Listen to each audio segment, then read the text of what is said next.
Hi, everyone. I'm Maggie McGrath, senior editor at Forbes. Fed Chair Jerome Powell addressed the House and the Senate this week, and his comments touched on everything from inflation rates and interest rates and the Consumer Financial Protection Bureau to cryptocurrency. Joining us now to talk about it all is Steve Forbes. Steve, thank you so much for being here. Good to be with you, Maggie. Thank you. So, Fed Chair Jerome Powell touched on a lot of subjects. Can you just give a brief overview of what stood out the most to you in his testimonies this week? What stood out the most, and certainly got the president's attention, was no cuts in interest rates. They think they have inflation under control, and I think what has happened recently in terms of the inflation numbers that came out this week is reinforcing the Fed's decision to stand down and do nothing. And what this gets to, though, is, even though people focused on that, is the whole model of the Federal Reserve. What's going to be coming up in the months ahead, and investors should be prepared for it, is there's going to be a big fight between the White House and the Federal Reserve. Not about the Fed's independence, not even the particulars of interest rates, but the whole way the Fed operates. The Fed has this belief, shared by other central bankers, that prosperity causes inflation. And so therefore they try to manipulate the economy, either stimulate it or hurt it, slow it down, impede it, because they think that's the way you control inflation. They forget there are two kinds of inflation. One is what you might call non-monetary. So like you have bird flu, that's going to raise the prices of eggs. Interest rates are not going to affect how many eggs hens lay or how many hens are around. So they can't control non-monetary inflation. What they can control is monetary inflation, traditional kind, which the definition is lowering the value of your currency, usually by creating too much of it. And so the Fed, but no one at the Fed, no one at any other central bank around the world talks about stability of currencies. They all focus on the economy. Do we goose it? Do we impede it? It's a fundamental flaw. It's called the Phillips curve, derives from something called the Phillips curve. It's not a baseball pitch. It's named after an economist who posited back in the 50s and 60s that there's a trade-off between inflation and unemployment. If you want lower unemployment, you have to have higher inflation. If you want lower inflation, you have to have higher unemployment. Well, today the Fed has been in a muddle because you've had low unemployment, and until recently you had high inflation. That was not supposed to happen. And it shows the Fed's view of the world is wrong. So the Fed should be focusing on a stable value for the dollar. And this is where the Fed is looking at the wrong numbers. Right now, two good barometers of trouble for future inflation, i.e. the value of the currency, is general commodity prices. Everyone focuses on oil, but if you look at the general indexes, they've been soaring up over 20%. The gold price, very good long-term barometer of inflation signals. That has gone up enormously, approaching nearly $3,000 an ounce. That should tell the Fed the dollar is weak, even though we're doing better than other currencies. Right now we have a situation in the world of junk currencies. None of them is really stable. The dollar's better than the others. But talk about baseball coming up, it's like having a 200 hitter leading the league. It's pretty poor. So what do you wish you had heard from the Fed chairman in this testimony this week? I knew it wasn't going to happen, but I wish the Fed chairman had said, Jerome Powell had said, in the future we're going to focus on a stable value for the dollar, get stability for the dollar and hopefully then other currencies. And we're not going to try to stimulate or impede economic activity. If you step back and think of it, it's amazing in a democracy, free enterprise system, that we'd have a group of people in Washington trying to determine the level of economic activity. And that's why we get this talk of if times are good, the Fed starts to talk about, oh, is the economy overheating? Now think of how absurd that is. If you get a pay raise, do you start sweating at night? Oh, I'm overheating? Take it away. No, it's preposterous. The economy's not a machine. But that's the way they think. So they either try to stimulate or hurt economic activity. And I wish they'd move away from that model, but it's going to take a fight with the Fed to change that whole way of looking at the world. So in the meantime, the Fed is stoking inflation without even knowing it. Now, Steve, you mentioned That's the headline. They're stoking inflation without even knowing it. Okay, there's our headline. I want to drill down into something that you said about commodities prices and gold prices. It's similar to something that President Trump said at Davos, which was oil prices are coming down, so interest rates should come down. And the Fed Chairman Powell said this week that we do not need to be in a hurry to adjust our policy stance. So what do you make of the disagreement between the president and the Fed chair? Well, the president wants lower interest rates because he thinks that's going to stimulate the economy. And he thinks that we're going to get lower energy prices as we bring in the months ahead, open up more and more fields, start rebuilding infrastructure and energy, start getting some LNG exporting facilities up and running. That takes time. But you just can't look at the oil price. You got to look at all general commodities.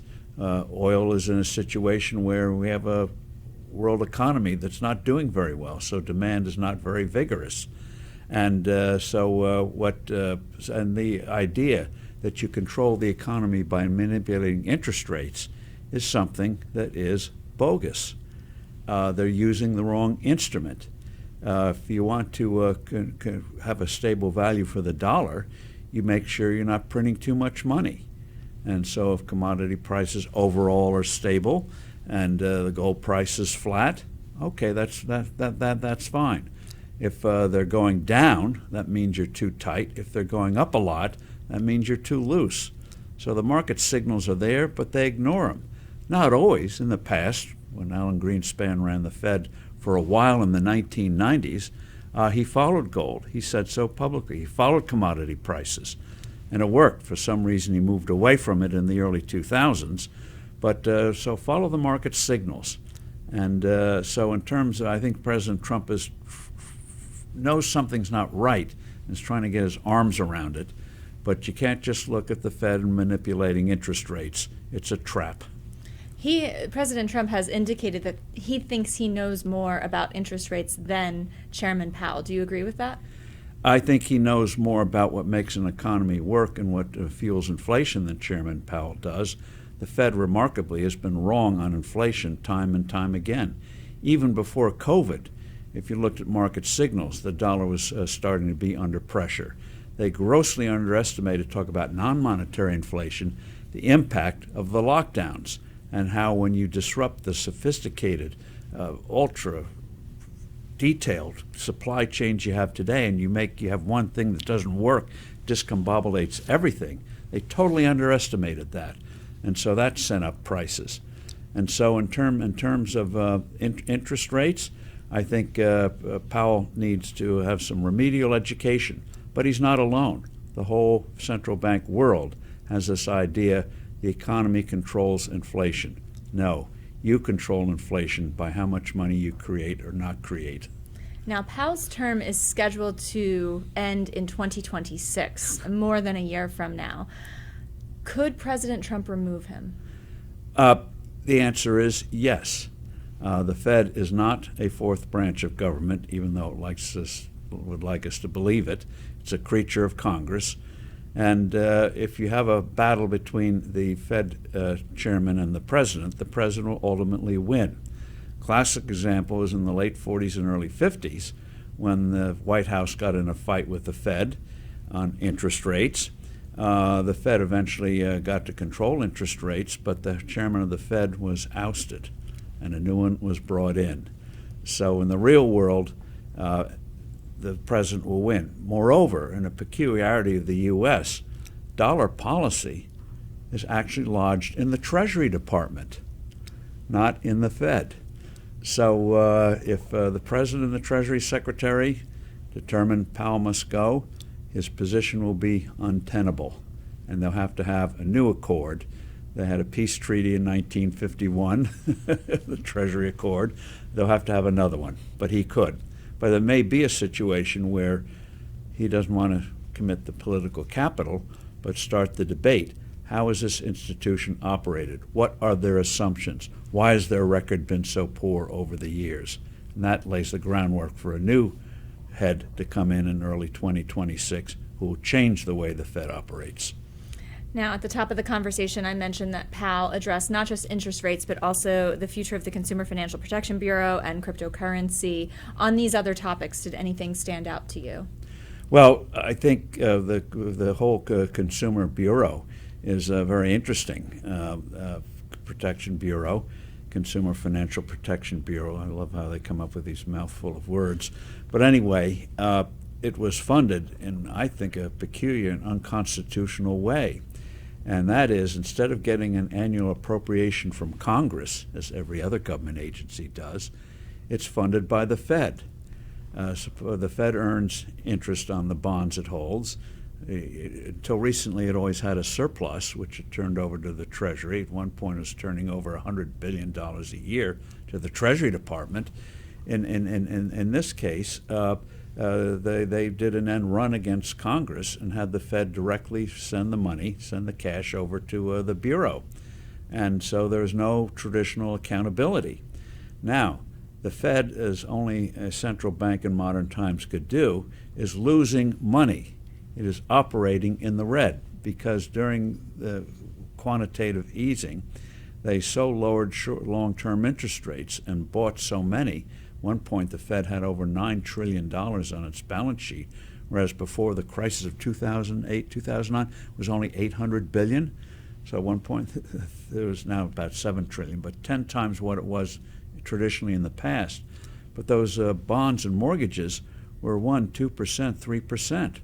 Well, the Fed also decided years ago to pay interest on bank reserves. Banks take their cash and deposit at the Fed every day. And so they paid interest on those bank deposits. Well, when interest rates went up, guess what? Short rates were 4 or 5%. The Fed was earning 1 or 2 or 3% on its bonds, and so it is losing money. So the challenge is that, okay, you're losing money, therefore you don't have a surplus to finance this Consumer Bureau. Therefore, we can get rid of it we can defund it because you don't have the cash there. And so that's going to be a big battle. And as for cryptos, they're going to still be wondering what this is all about. But the key thing there is making sure the central bank doesn't issue a cryptocurrency, a crypto dollar, because then they'd know everything you spend your money on. They'd have a record. It sounds a little bit like too much surveillance, perhaps. Yes. On the Consumer Financial Protection Bureau, we've heard from Democrats that the agency has saved American consumers something like $20 billion since it was created, and has served as a watchdog and a source on information on student loans and overdraft fees. If it is dismantled, where does that oversight go? Does it go to the states, in your opinion? No, it goes to various regulatory agencies and law enforcement agencies, just as it was before. It wasn't as if nothing was being done about financial fraud until this thing was created 10 or 12 years ago. So it goes back to what it was before. So, yeah, wrongdoing. You got the SEC, you got various bank regulators on a federal and local state level. You have law enforcement, so if skullduggery is going on, you ferret and root it out. So it's not as if it's Wild West time. It was an agency created at the behest of a senator, Senator Warren. They brought in various orders and rules from other agencies and brought them all together. Well, you undo them again. And because they didn't have that accountability to Congress each year, they went and did things that were not based on fact. They went after auto dealers financing, and turns out it was fact-free. The courts have overruled them several times. So as an agency looking for a mission and creating more trouble than doing good. So, yeah, the surveillance will be there. It's just we'll have one less bureaucracy involved. Now, at the top of the conversation, you said investors will have to watch the debate around the structure of the Fed. And I was intending to ask you what you think the market's reaction to Powell's comments will be in the near and medium term. But if you're speaking to Wall Street, if you're speaking to investors, what's your message for how the next 1 to 3 months could unfold? Well, right now, everyone is saying, oh, status quo, it's expected, no big deal. You saw that in the reaction in the marketplace. But I think what investors should look at is when it becomes apparent that the inflation has not been totally conquered as they measure it, which is a whole other subject. I think investors are going to see fireworks, and initially the markets are going to be upset because it's going to be portrayed as inflation-happy White House versus the guardians at the Federal Reserve. And it's going to take a while for people to fully realize, no, it's about the real model of the Federal Reserve. And so I hope officials, and I think you should have conferences and seminars and all of that, how should the Fed operate? What should it be its operating model? So you set a basis of what the real debate's going to be about. How should the Fed operate? How should the Fed operate? The big question in 2025, according to Steve Forbes. Steve, thank you so much for joining us. Thank you, Maggie. Good to be with you.